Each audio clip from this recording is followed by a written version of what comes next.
Existem mais de 600 mil objetos no cinturão de asteroides entre os planetas Marte e Júpiter.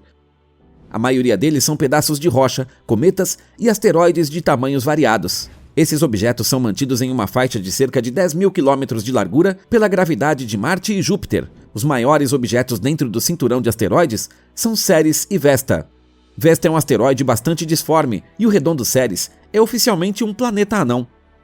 Ambos os objetos são de grande interesse para astrônomos porque acredita-se que existam desde o nascimento do Sistema Solar.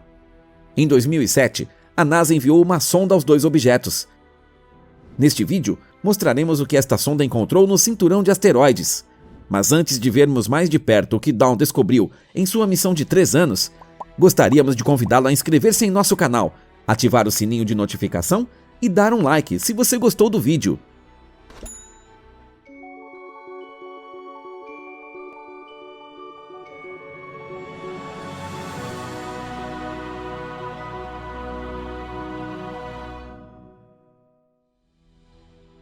Missão Dawn da NASA. A jornada de Dawn começou em setembro de 2007 no Kennedy Space Center, na Flórida. O destino era a seção do nosso sistema solar, que astrônomos às vezes chamam a sala de confusão do sistema planetário.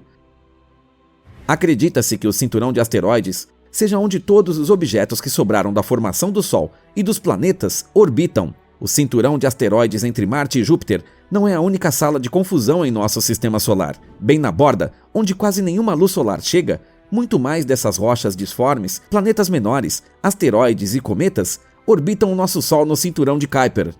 Os objetos gelados ou rochosos no cinturão de asteroides quase não mudaram desde o início do sistema solar. São testemunhas valiosas de uma era que remonta a cerca de 5 bilhões de anos. Vesta e Ceres fornecem pistas interessantes de por que certos objetos formam planetas e outros não. A NASA nomeou a sonda Dawn para enfatizar seus objetivos de pesquisa, que remontam ao surgimento do sistema solar. Ainda sabemos bem pouco sobre essa época. Nossos cientistas agora podem simular com bastante precisão como os sóis nascem de nuvens de poeira e gás, graças à tecnologia altamente avançada de computador. Mas muitas perguntas ainda permanecem sem resposta. Sóis nascem em discos de poeira cada vez mais rotativos. Após o processo, resta bastante matéria para formar planetas. Os processos deixam detritos rochosos, nuvens de poeira e pequenos corpos. Exatamente os objetos que permanecem hoje no cinturão de asteroides e no cinturão de Kuiper. Ceres e Vesta estão provavelmente entre os objetos mais antigos do sistema solar. O objetivo da missão da Dawn era descobrir mais sobre a composição, características da superfície e formação de ambos os corpos celestes. Além disso, há muito suspeita-se que Ceres contém água e possivelmente até substâncias orgânicas. Estes podem ser os elementos básicos para a vida. A visita de Dawn a Vesta.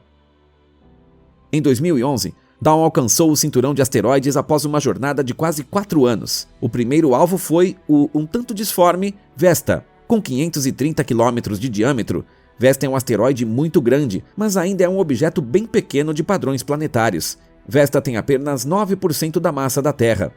Diferente de Ceres, o peso de Vesta não é o bastante para colocar o corpo celeste em equilíbrio hidrostático, que é necessário para a forma redonda que os planetas ou mesmo o nosso Sol têm.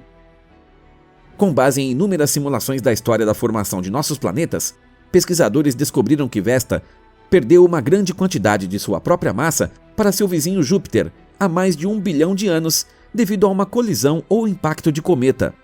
Então a sorte de Júpiter foi a tristeza de Vesta, porque Júpiter tornou-se o maior planeta do sistema e Vesta permaneceu um asteroide. A princípio, Vesta parece uma bola achatada. Originalmente deveria ter a forma um pouco mais redonda, antes das grandes colisões no caminho para se tornar um pequeno planeta.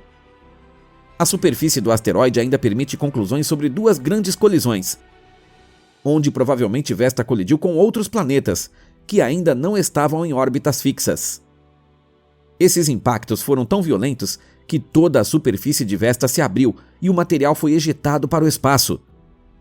Na época, Vesta também pode ter possuído um núcleo de ferro líquido.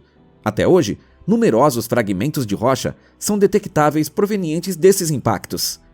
Pode-se afirmar isso porque esses pedaços mostram a composição exata da estrutura de Vesta. Pequenos asteroides desse tipo são chamados de asteroides do tipo V pelos astrônomos. O V, neste caso, representa sua origem Vesta. Alguns desses pequenos asteroides do tipo V já pousaram na Terra. Esses visitantes extraterrestres são chamados meteoritos Howardite-Euclid Diogenes, ou brevemente como meteoritos HED, o que reflete sua composição. Assim, Vesta facilitou muito para nós o estudo da composição das rochas, entregando amostras praticamente à porta dos cientistas terrestres. Quando Vesta foi examinado de perto pela primeira vez graças a Dawn, uma grande protuberância logo se destacou. Embora Vesta seja tão pequeno, a montanha ganhou o título de segunda montanha mais alta do Sistema Solar logo após sua descoberta. A montanha, no meio da cratera Rhea Silvia, compartilha o título com Olympus Mons em Marte, que também tem 21 km de altura. A maior montanha atualmente conhecida é Maxwell Montes, em Vênus, com 25 km. Vesta tem outra característica interessante em comum com Marte. O ambiente da cratera Márcia tem uma estrutura perfurada incomum até agora vista em Marte. Cientistas acreditam se tratar de rocha mineral hidratada, que foi aquecida de forma extremamente rápida, liberando água.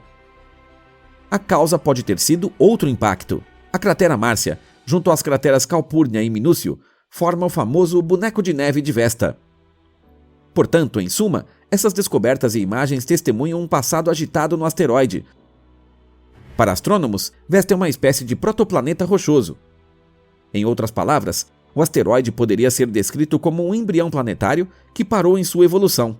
A visita de Dawn a Vesta foi um total sucesso para cientistas.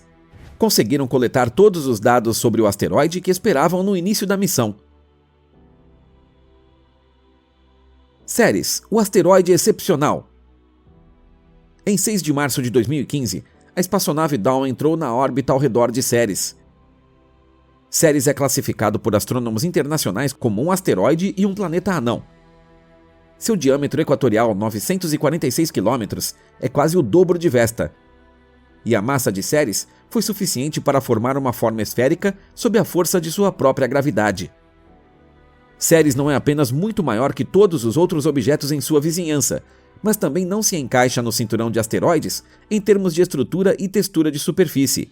Este planeta menor é tudo, menos um pedaço de rocha morta. Ao contrário, o corpo celeste se assemelha aos modos de rocha geologicamente muito ativos de Júpiter e Saturno. Ceres provavelmente tem um núcleo sólido de níquel e ferro e uma fina crosta de poeira. Dentro do planeta, há muito suspeita-se de depósitos maiores de água, e Dawn foi capaz de confirmar essa suposição. Onde ocorre o vulcanismo, geralmente há forte atividade geológica, gases e calor. No entanto, pesquisadores não puderam descobrir mais sobre isso antes da missão Dawn. Embora tivéssemos há muito tempo telescópios espaciais muito bons, como o Hubble, a melhor imagem que os cientistas tinham de Ceres parecia muito difusa e embaçada. Consequentemente, houve grande alegria entre astrônomos quando este interessante corpo celeste tomou forma pela primeira vez nas telas da NASA. Já as primeiras imagens de alta resolução revelaram detalhes interessantes, como crateras e estranhos pontos brancos brilhantes. O mais proeminente e maior desses pontos está no centro de uma cratera. Ceres provavelmente também foi atingido várias vezes no passado por outros asteroides e cometas, mas as misteriosas manchas brancas não pareciam ser vestígios de impactos. Logo, os pesquisadores estabeleceram que esse fenômeno fascinante é um vulcão de gelo. Com idade máxima de 240 milhões de anos, o vulcão de gelo Ahuna Mons é relativamente jovem. No decorrer da missão, pesquisadores encontraram vestígios de 22 vulcões de gelo menores. Presumivelmente, novos vulcões de gelo formam-se em Ceres a cada poucos milhões de anos. No criovulcanismo, o vulcão espelha uma mistura viscosa de gelo e água em vez de magma quente. Para que o vulcanismo ocorra, as forças de marés devem estar em jogo, mas supostamente não há forças de maré em Ceres. Até agora, não está claro quais forças são responsáveis pelo vulcanismo.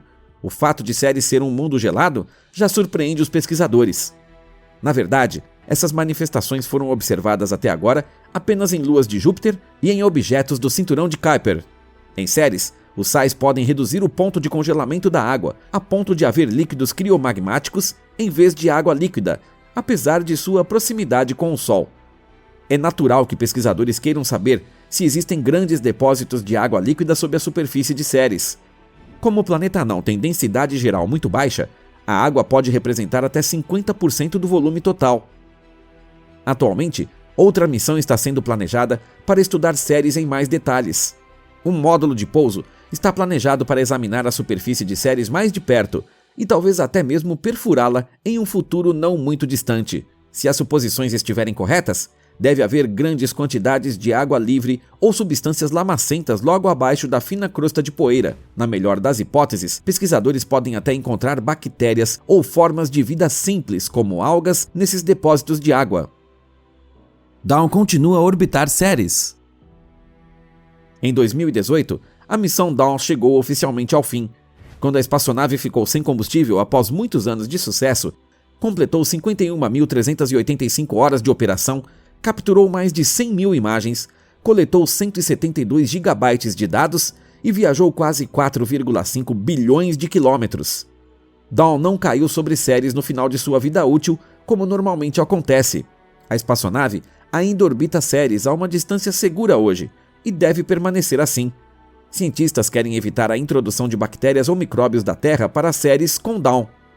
A nova sonda, cujo lançamento ainda não foi determinado, está sendo construída sob as mais altas precauções de segurança higiênica. Quando aterrissar no mundo orgânico de Ceres, nenhum germe terrestre deve aderir a ele. Portanto, podemos esperar para ver como seguirá a investigação deste planeta anão. Para finalizar o vídeo, diga-nos o que você pensa sobre esta missão. Você sabia que existe outro planeta entre Marte e Júpiter e sabia que ele é considerado um candidato promissor para a descoberta de vida fora da Terra? Como sempre, agradecemos sua contribuição e discussão sobre o tema nos comentários. Até a próxima, no Simple Space!